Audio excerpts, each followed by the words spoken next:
dia! Aqui é a professora Thalissa e nós teremos mais uma videoaula.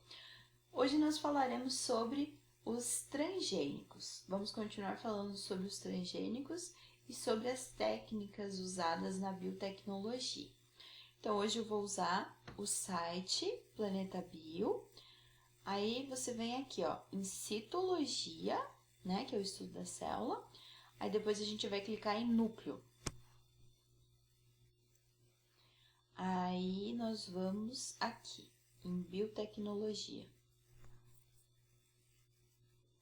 Então hoje nós falaremos um pouquinho mais sobre as técnicas, né, que a gente já trabalhou em aula. Nós vamos ver um pouquinho mais em detalhes como que são feitos esses transgênicos. As bases da biotecnologia moderna foram lançadas na década de 70, quando os cientistas conseguiram combinar moléculas de DNA de espécies diferentes, formando assim uma nova molécula de DNA recombinada. Essa técnica é conhecida como DNA recombinante. Os organismos portadores do DNA recombinado serão chamados de transgênicos e podem ser também chamados de OGM, organismos geneticamente modificados. A técnica do DNA recombinante, ela exige a utilização de enzimas importantes, que são chamadas de enzimas de restrição. Essas enzimas de restrição, elas cortam a molécula de DNA em pontos específicos e existem também as enzimas ligases, que são, entre aspas, uma colinha que vai fazer a união desses fragmentos do DNA.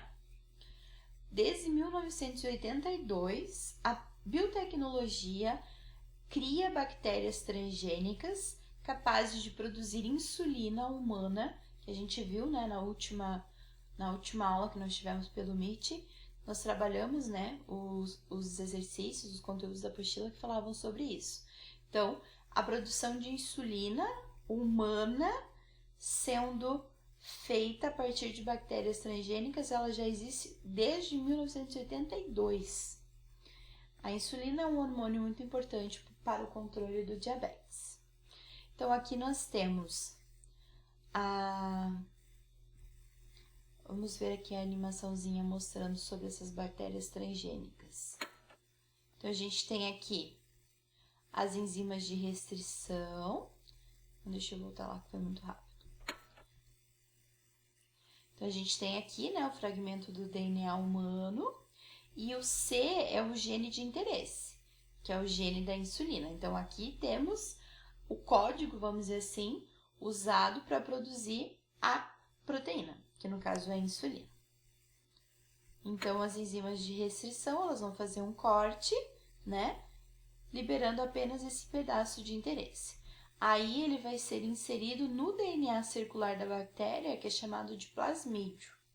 E através das enzimas ligases, vou ter que voltar ali novamente, peraí. Vamos lá de novo.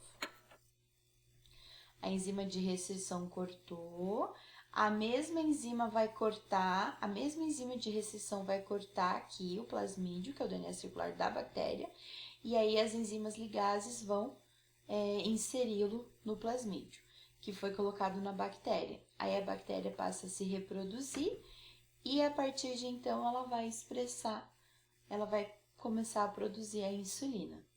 Então, o plasmídio, que é o DNA circular, né, da bactéria, agora modificado, ele foi introduzido, né, nessas bactérias, elas passam a se reproduzir, formando um grande número de bactérias transgênicas, que agora passarão a produzir a insulina, a mesma insulina que é produzida em humanos.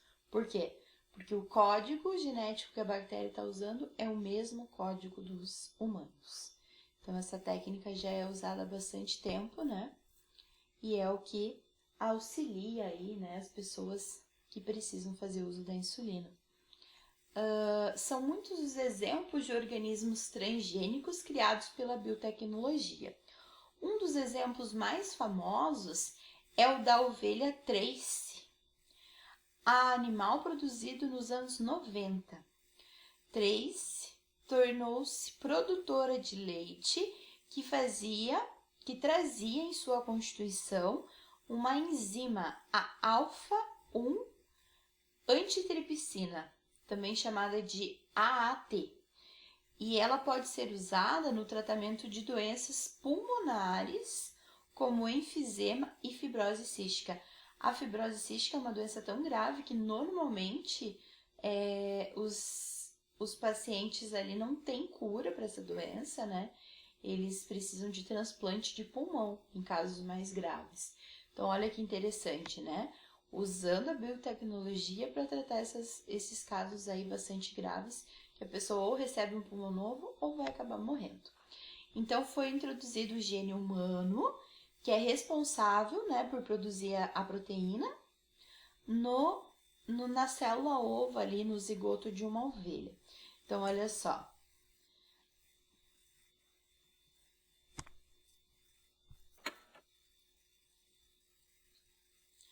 O gene da enzima foi inserido, né? O gene humano foi inserido na célula ovo da ovelha, que vai passar agora a se dividir contendo esse gene. Aí esse embrião que se formou, ele vai ser implantado, deixa eu voltar aqui. Esse embrião, vou voltar ali que é muito rápido.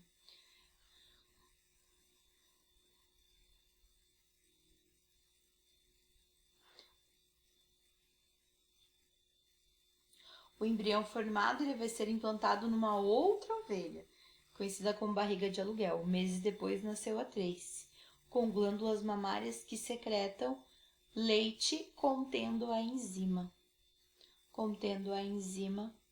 que vai auxiliar nessas doenças pulmonares.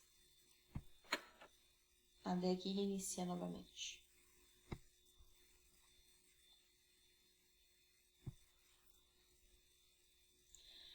Muita polêmica vem sendo levantada em relação aos organismos transgênicos.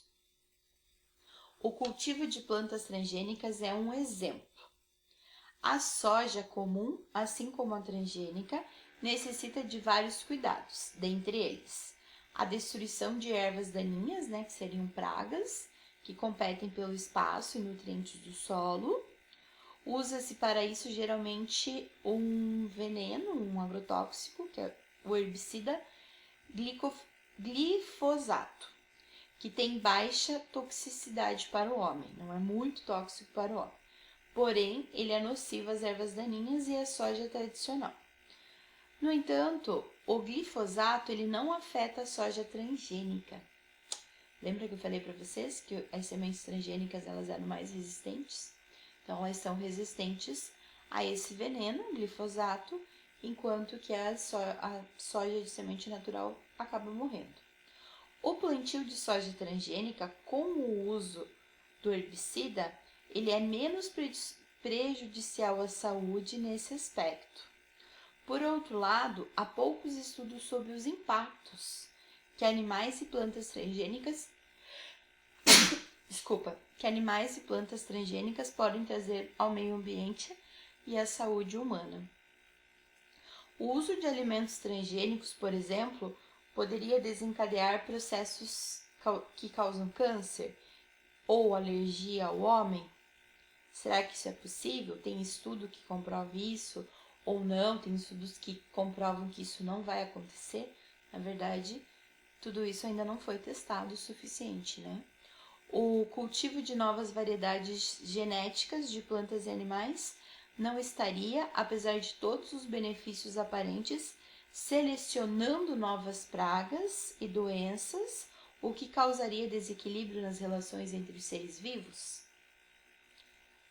Seria ético mudar artificialmente a natureza biológica de um ser vivo? Então, essas são algumas questões importantes aí, né, que precisam ser questionadas. Falando sobre a clonagem em si.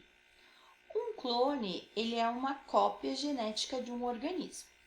Quando uma bactéria, por exemplo, realiza reprodução assexuada de uma bactéria, ela se divide em duas, é o que a gente chama de bipartição, ela origina duas bactérias idênticas, duas bactérias clones, isto é, geneticamente iguais. Essa definição, ela pode ser estendida a nível celular.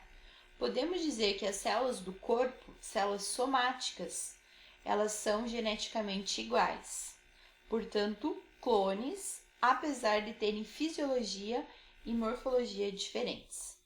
Em 1894, o cientista alemão Hans Driesch, não sei se é assim que fala, realizou a primeira clonagem artificial de animais quando sacudiu um embrião de duas células de ouriço do mar em um recipiente com água do mar.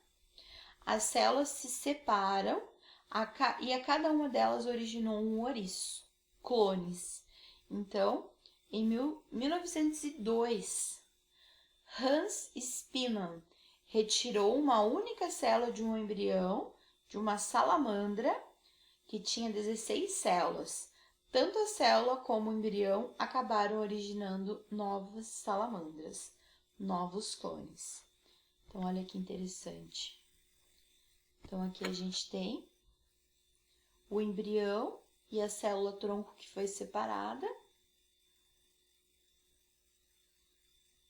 Ela vai se desenvolver e vai dar origem a uma nova salamandra. Duas salamandras geneticamente idênticas foram obtidas. Dois clones, né? Aqui vai reiniciar novamente.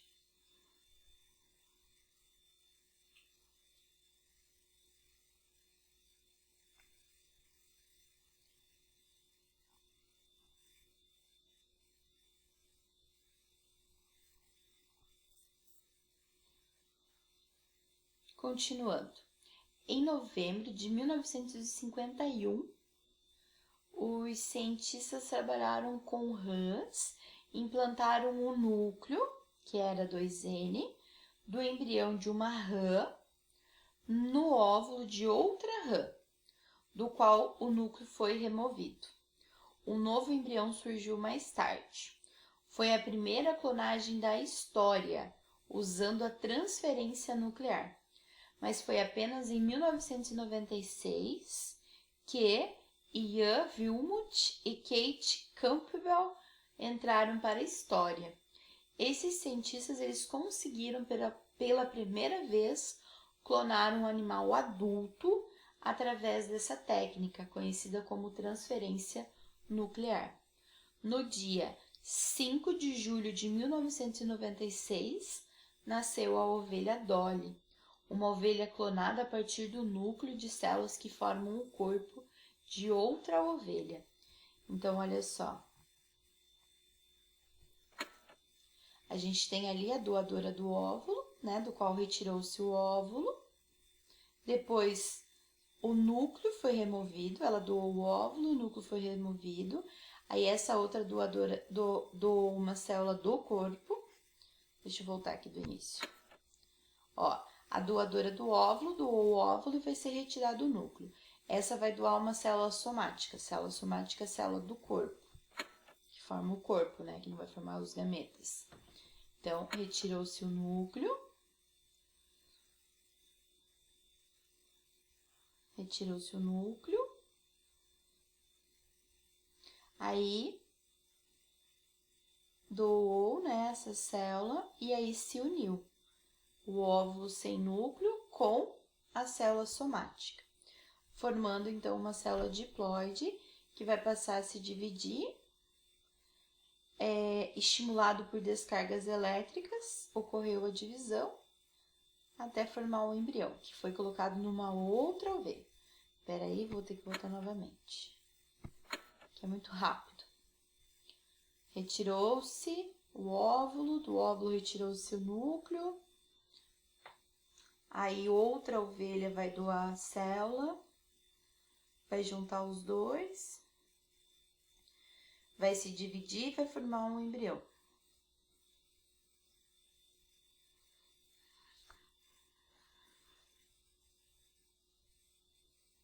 Aí o embrião vai ser implantado na outra ovelha.